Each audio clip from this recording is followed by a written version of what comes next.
Good morning, all. Our guest this morning is someone who needs no introduction, but I will give one anyway.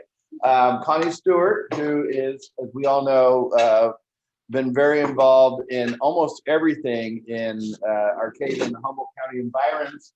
She is currently at Cal Poly, which I keep remembering to say now, Cal Poly Humboldt, working on major initiatives. And one of those initiatives is broadband, and something that she's been working on for quite a long time. And so there's some amazing projects that have happened. There are some amazing projects that are going to happen around broadband. You've heard about some of them, I think, a little bit, but we thought it'd be a great idea to have her come here and really talk about what's going on. It's an exciting time for us. And you think about maybe 20 years ago, there were some days when it got rainy here that you couldn't even make a long distance phone call. And I do remember when I was consulting in Arcata and like in the winter saying our fax machine and our phones aren't working to anybody outside of Humboldt County because it's raining and our microwave system is overloaded. And that was a real pain in the rear. Now, that was quite a while ago, and we've made some substantial progress since then, but we have a long way to go. And Connie is being instrumental in helping us get there. So let's give her all of us a warm welcome.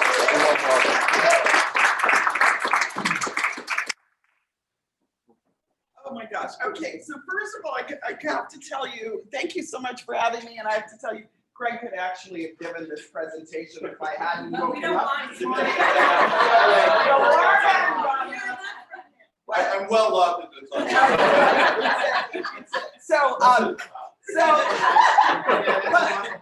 Well, anyway, Greg, if I forget to tell a story or I veer off in something you want me to say, please, I'm sure he'll chime in. You can go to the next slide, or is there a way I can go to the next slide? Oh, I can go to the next slide.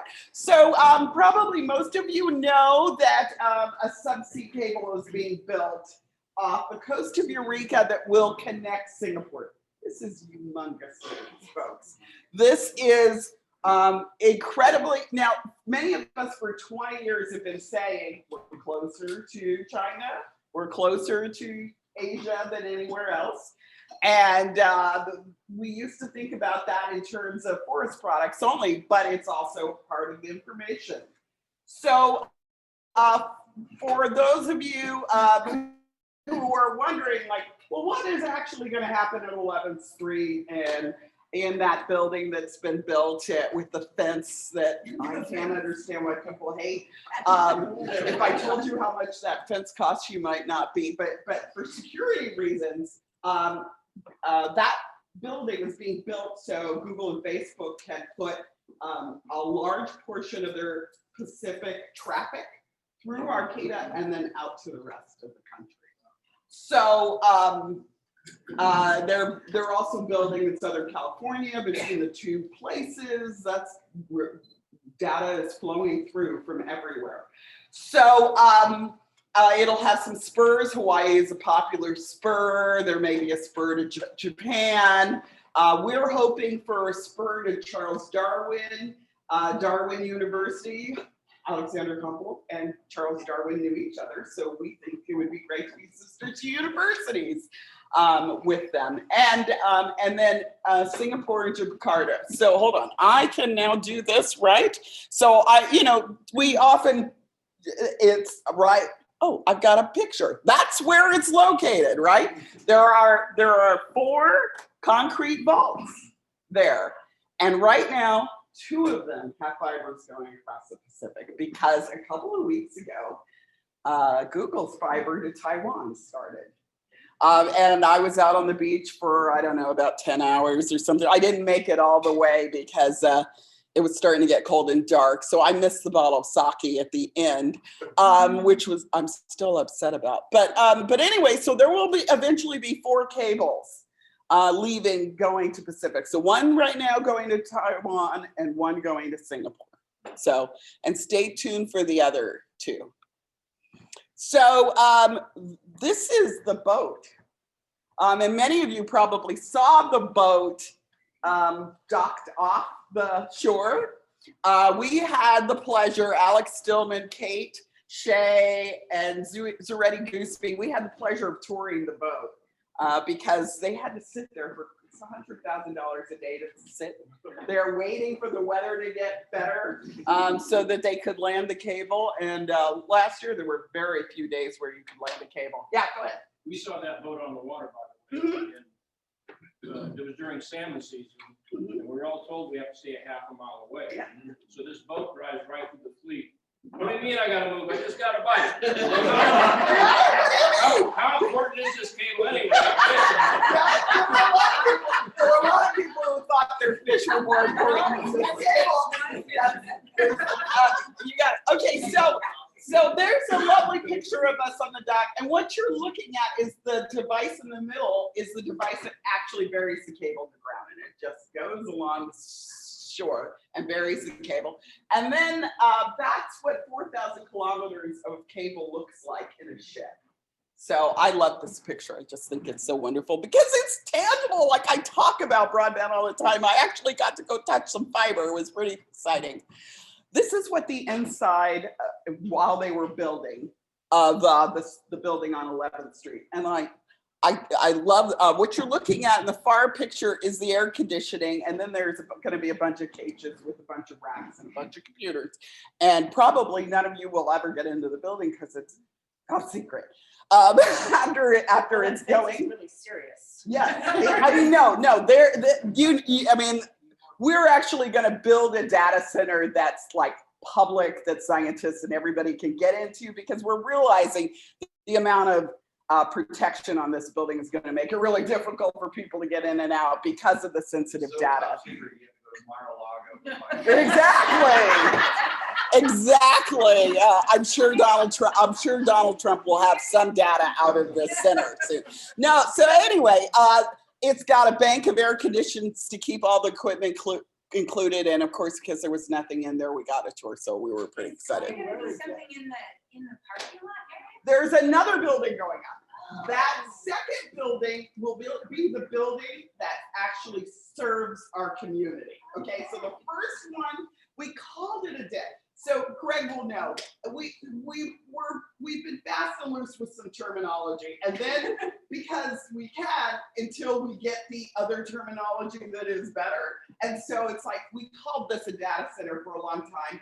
Darn it, it's a subsea cable landing station. Okay, so that is technically what it is.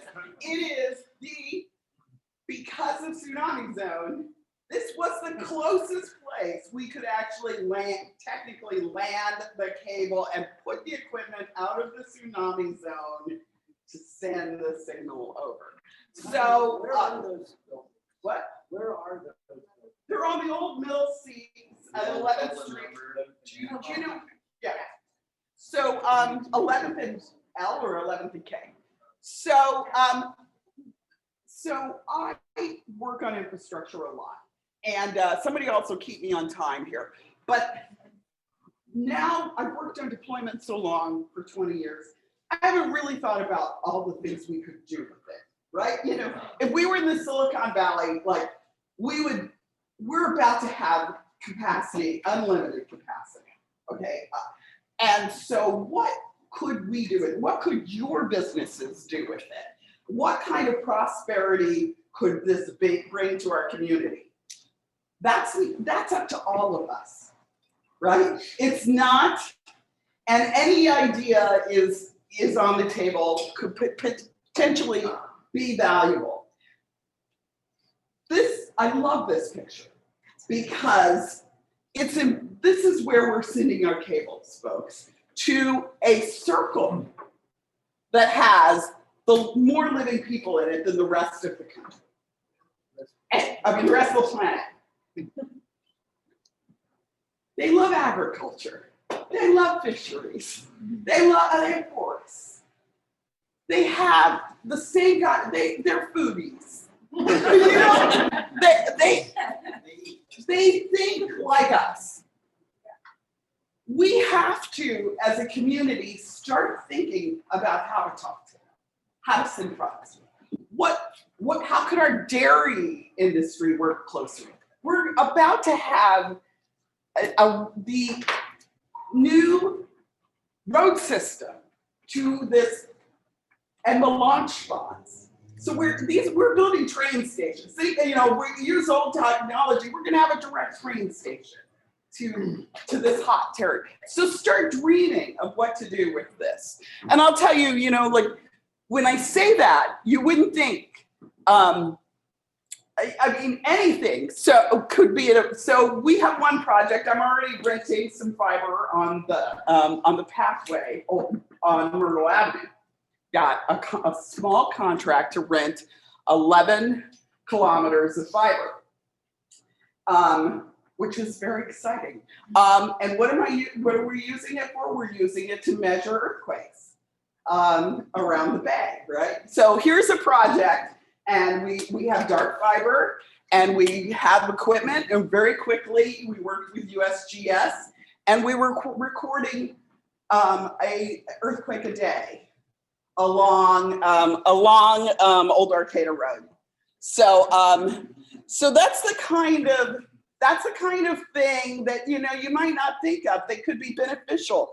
Ultimately, we're hoping, and Google has said yes, to get a subsea cable out to the Gorda Plate, right? We could maybe studying to get early warning systems that will give everybody extra time before an earthquake hits, that will benefit the entire world, actually. Because we are the most active place in the lower 48, right? So we're the place to study. So this is more about Project Echo, which is the cable to Singapore.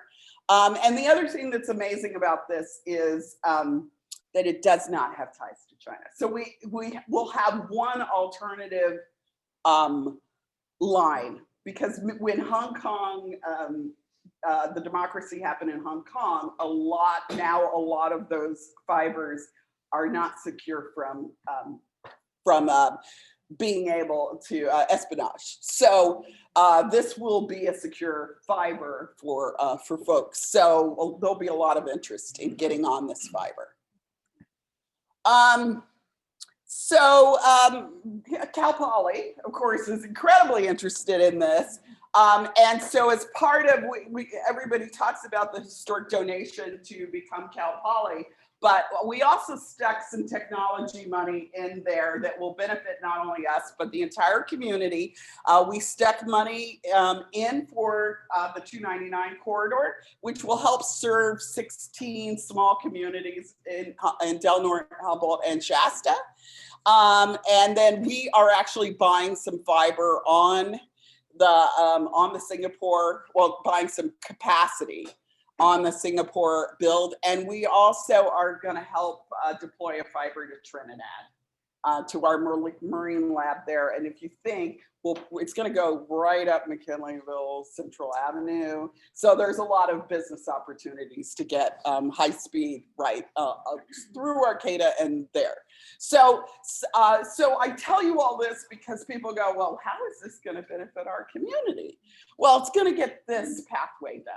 Because once these fibers land, they got to go somewhere. The data's got to go somewhere. So they're helping with private funding only, folks, to build a pathway out to Cottonwood, to near Reading. So, and then our spur up to Trinidad. So so this project I've been working on for 20 years with Greg to get 299. It was our #1 priority project, and we've had 7 different companies take a look at it. Lucky number 7, Google, Facebook, and Trans-Pacific Network are going to get it done. So they keep telling me we're going to be putting shovels in the ground. I'm not going to tell you the day. I'm going to tell you the day I think, because the day they think is too soon. February. I think we're going to start probably by February. And we've come a long way, because I remember there was one company that came and they said, we're going to do this. And they came and did the dog and pony show and just talked about how this is going to happen this year ago. Mm-hmm. And as soon as everybody said, great, then they came to organizations and say, okay, so we have everything but money. Yeah.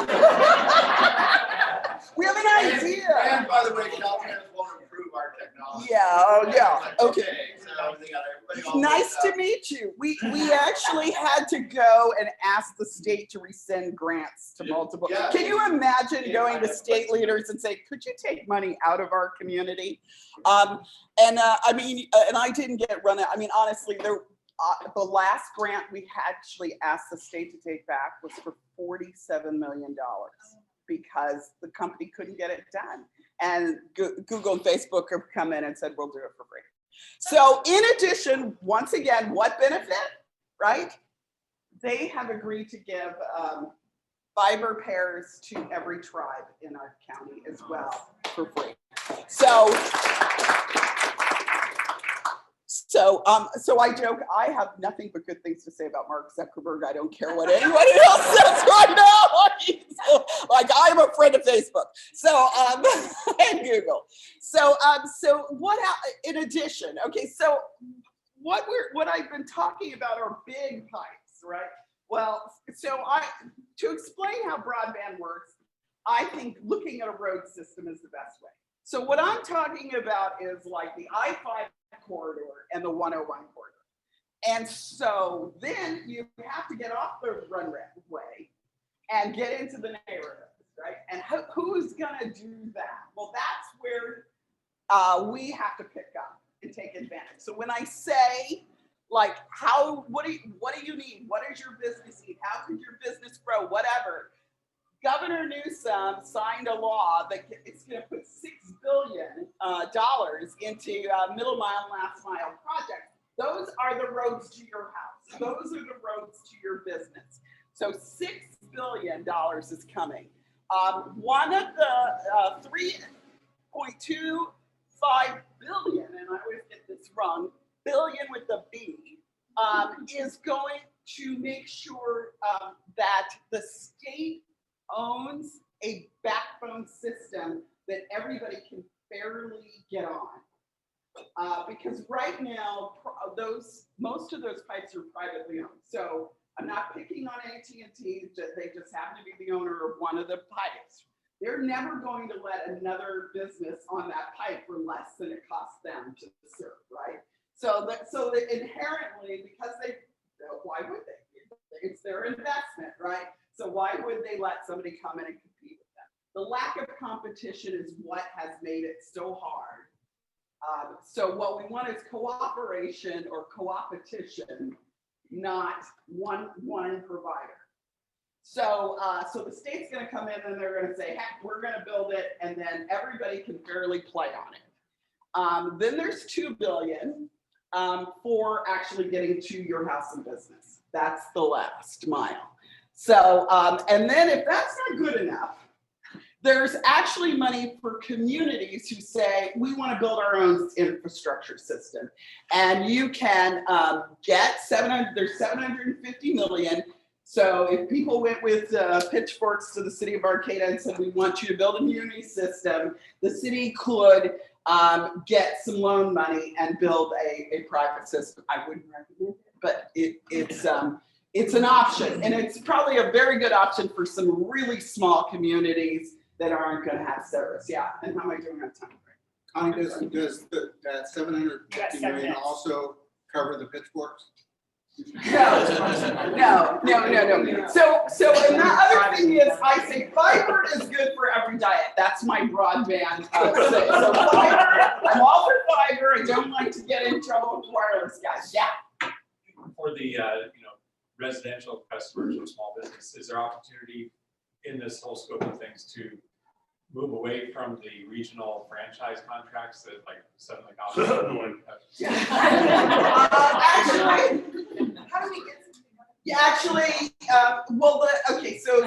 there are opportunities for new providers to come in, and that's what I mean by co-opetition, right? Because how do you improve your business model? You have competition, and then you improve your business model, right? And so that's what communities have lacked, right? So because there will be an open playing field, we will have some people who maybe, there may be people who say, okay, I'm going to put up my shingle here and I'm going to create a little space and I'm going to compete for that business. So there will be a more open than just a single franchise approved by the suits. Yeah. Okay. Potentially. But You have, you know, A few years, I think. not to go, yeah, I mean, the whole history is that years ago, the state, at the behest of big business, took away the local franchise ability anyway, so it's actually franchised by the state now. But, yeah, but so the supervisors have very limited ability in the cities on the franchise. Yeah. But you know, I mean, you'll see what happened in Fairhaven. Odie's came in, Dowlett came in because the microwave to Suddenlink was out. AT&T couldn't serve that community, and now he's created a high-speed project for that. You will see some entrepreneurs come off and pick off some other and provide quality products. There's a wireless system they put in Fairhaven. Okay, well, I'm getting my 5-minute warning here. This is the federal money because there's not enough money, right? That to throw at problems. This is the federal money. So there's the 268 million for minority serving institutions. Cal Poly is hoping to get some of that money because we have folks living out in the middle of nowhere who need wireless hotspots or other equipment in order to go to school. We're hoping that will help us with serving them and serving some tribal folks who might want to still live out remotely but still go to school. You probably heard about the recent grants to HOOPA and the UROC that came out of that $2 billion. There's more money, and I have a joke. You're not supposed to be able to read this, okay? So don't get nervous here. I have not lost my ability to put together a PowerPoint, but there are so many grant programs right now that I had to create the periodic table of broadband grant funding. So each one of those colors represents a different agency and all of their programs. And are those programs working together? Sadly, they're not. So one of the problems that people like me are having is like, which grant do we apply for? And which one is beneficial to helping our community? And I have to tell you, after I created this chart, I was like, oh, forget it.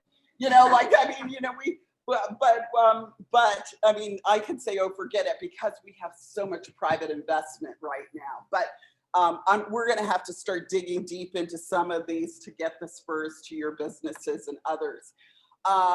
So anyway, I know I focus mostly on funding because like I said, I've been so focused on how do I get to X community? How do we get to Y? That I need all of you to start thinking about now that we're about to get it to you. What are you going to do with it? What are you going to do with it? Think about that. Think about how much capacity you'll need, or tell your friends, or who should we recruit into our community to start businesses or relocate here. Or you probably have a neighbor who's a climate refugee who left their company down somewhere, and now they can actually we're going to start hiring people here locally to be part of their company. The joke is, if you go to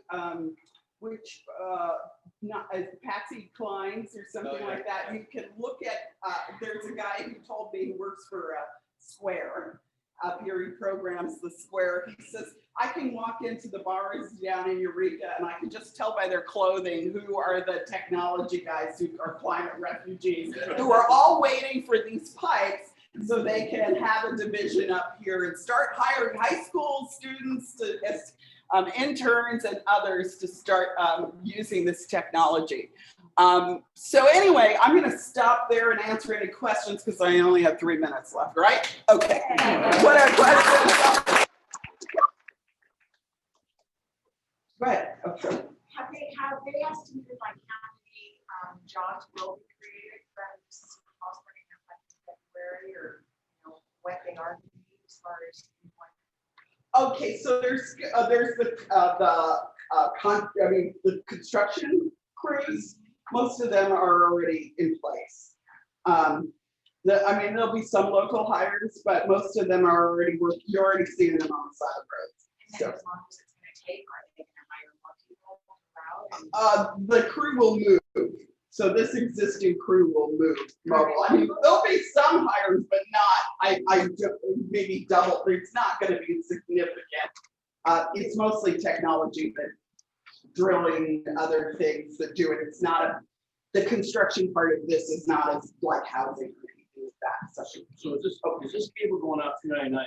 Is it like a hard line? You can take it back or take a whole, put a hard line? Do you see the directional drill? Yeah. Directional drilling, they'll go down 3 feet into the granite. We saw how vulnerable suddenly it was. You know, they had, every once in a while, I have a vault, somebody started vandalizing it, or suddenly it was chopped off from some Yeah. buddy, you know? And we had a bill legislation that because it was actually less of a fine to intentionally harm a station than it was to accidentally harm a station. So they hopefully they found a way to make this less vulnerable. Yeah. But, and, you know, towards that, the first fiber optic line put in, I don't know, 15 years ago. That was the one that AT&T north south, and they strung it on wires. And trees. did trees and, top of the shed, whatever. They could do. And the engineer who since passed away, but the engineer was saying, this thing is so vulnerable. And then you talk to the AT&T, they go, oh, no, it's fine. He says, it's fallen into a river, it's done all that stuff. And AT&T said, we were advocating for a second fiber, and they're like, you don't need it, this is great. And then we had 4 outages a year. And it was Greg's fault because he was quoted in the paper saying, a Yahoo with the backhoe can take us out. And the same Yahoo in the same place 4 times cut the line because the line was at that time, so it was so close to the ground that literally when they mowed, they occasionally hit the line. Yeah. This will be 3 feet, 4 feet deep. And then the vaults are underground vaults. It probably, you could actually get out of your car at Samoa Boulevard and walk and you'll see these large manholes that are hard. To the vault, good luck getting into one of those. Is that what the project house involved? Yeah. Is now, if you see this big part of the line laying there for months. Yeah. They have buried it. That's a conduit. That's conduit, that's not the Right, one. that's the conduit. So they'll bury that and they blow the fiber. Then they blow the current fiber that's in the ground is along Myrtle all the way to the PG&E station. And then they're blowing the first fiber to on one side of Samoa Boulevard, 255. The other side of 255 will also have conduit. That's what you're seeing the staging for that. They're actually next week they'll be blowing under the Mad River Slough under the bridge, and for the one side of the road they had to go 60 feet under that bridge because there was so much old history underneath there in order to get that, and then it comes up, it ends up in the vaults because you have to have power. So you bring it back to the shore now you guys, you're gonna make me geek out here. And then you have to have a power system and you keep power. I have. Yeah, go ahead. Sorry. Okay. Sorry. It sounds like the blow, and that's gonna take a lot of hot air. Is Greg really gonna be able to do all that? On the back of the. Hey, I'm up for a challenge. I'm sorry, Carol. Yeah. Clear. No, maybe she had an actual question. You answered many of them. I do 255 every day. I'm wondering how many years will this be going on? Oh, it should be, if Caltrans would be better with permits, it would happen very quickly. It's probably gonna be done soon. Yeah, Okay. yeah, sorry, guys, look, The It's like 2 construction years takes soon, almost no your time. way. It's the permitting that's slow. yeah, the permitting is taking a long time, that's why there's lots of staging. It should be, February, by February, All right. okay? Sorry, okay, thank you guys, All right, sorry. that's all right.